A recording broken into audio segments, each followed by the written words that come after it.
नमस्कार किसान साथियों, एसआरजे किसान यूट्यूब चैनल पे आप सभी का स्वागत है। किसान भाइयों, आज की इस वीडियो में हम जानने वाले हैं धान की फसल में हमें फिटकरी का प्रयोग करना चाहिए या नहीं करना चाहिए।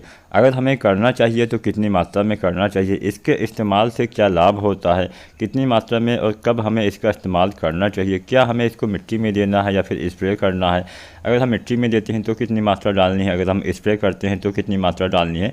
संपूर्ण जानकारी आप सभी को आज की वीडियो में हम धान में फिटकरी के प्रयोग के बारे में बताने वाले हैं। तो पूरा वीडियो देखिएगा, बहुत ही यूज़फुल वीडियो आज की आपके लिए होने वाली है।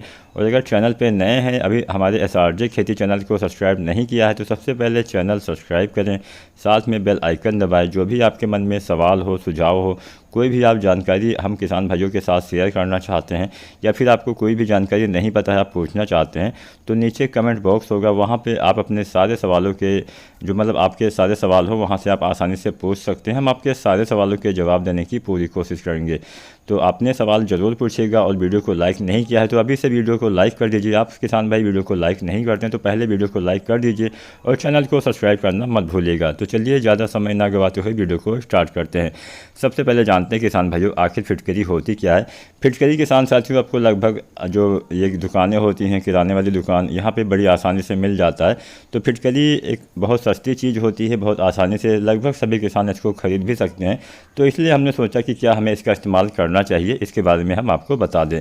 किसान भाइयों, यूट्यूब पे ही आपको बहुत सारी वीडियो ऐसे देखने को मिल जाएंगी जिसमें बहुत से भाइयों ने अच्छी जानकारी भी दी है और बहुत से भाइयों ने आधी अधूरी जानकारी दी है। तो आज हम पूरी कोशिश कर रहे हैं कि आपको सारे जो डाउट हैं आपके क्लियर कर दिए जाएँ कि कितनी मात्रा में कब इस्तेमाल करना चाहिए। तो सबसे पहले जानते हैं आखिर फिटकरी होती क्या है, इसमें क्या पाया जाता है। तो किसान साथियों, फिटकरी में 3 तत्व होते हैं। पहला होता है एल्यूमिनियम, दूसरा होता है पोटाश, तीसरा होता है सल्फर। ये काफ़ी कम मात्रा में इसमें पाए जाते हैं।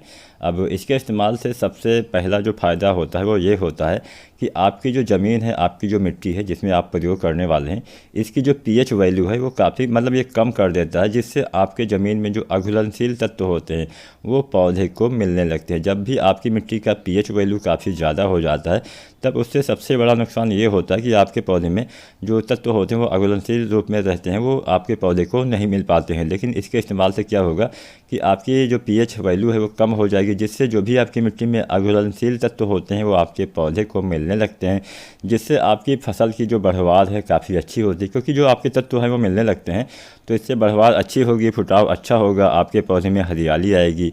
इसके साथ साथ ज़्यादा उत्पादन भी किसान साथियों आपको मिल जाएगा। इसके साथ साथ किसान भाइयों, ये फंगस के ऊपर भी काफ़ी अच्छे से काम करता है। बहुत सारे इसके ऊपर प्रयोग किए गए हैं तो वहाँ पे पाया गया है कि फंगस के ऊपर भी जो फिटकरी है वो काफ़ी अच्छे से काम कर जाती है। इसके साथ साथ रस चूसने वाले कीटों के ऊपर भी कुछ हद तक ये काम करती है। तो ये तो हो गया इसके काम की आपके मिट्टी का जो पीएच लेवल है उसको कम करती है, पीएच वैल्यू को कम करती है, साथ में फंगस से भी आपके फसल को बचाती है। तो इसका इस्तेमाल किसान साथी अपनी लगभग सभी फसलों में कर सकते हैं। ऐसा नहीं कि केवल धान की फसल में ही आपको करना है, संपूर्ण फसल जो भी आप लगाते हैं उसमें इसका इस्तेमाल कर सकते हैं। अब हम जानते हैं कौन से किसान भाई इसका इस्तेमाल ना करें। जिस भी किसान भाई की मिट्टी यानी ज़मीन का जो पीएच वैल्यू है वो 7 से ज़्यादा नहीं है, यानी 7 से कम है, उन किसान भाइयों को इसका इस्तेमाल नहीं करना चाहिए। क्योंकि 7 से पहले से ही आपका पीएच वैल्यू अच्छा है, तब आप अगर इसका इस्तेमाल करते हैं तो और कम हो जाएगा, जो अच्छा नहीं होता है।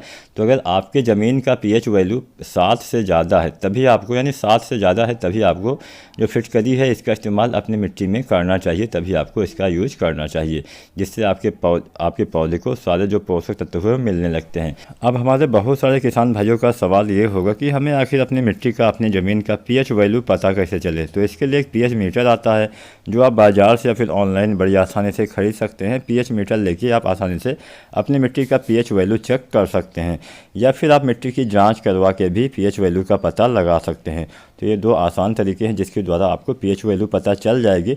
तो इसका इस्तेमाल किसान साथियों अगर हम जानें कितनी मात्रा में और कब करना चाहिए तो कभी भी आप इसका इस्तेमाल अपने धान की फसल में कर सकते हैं। किसान भाइयों, अगर आप शुरुआती अवस्था में ही इसका इस्तेमाल अपने धान के खेत में कर देंगे तो शुरुआती अवस्था से ही पीएच वैल्यू आपका कम हो जाएगा, जिससे आपके पौधे में अधिक फुटाव, अधिक बढ़वार होगी। तो अच्छा रहेगा कि आप इसका इस्तेमाल शुरुआती अवस्था में ही यानी 30 दिन के आसपास कर देंगे, 25 से 30-35 दिन पे, तो बेहतर रहेगा। अब हम जानते हैं इसका इस्तेमाल हमें कैसे करना चाहिए।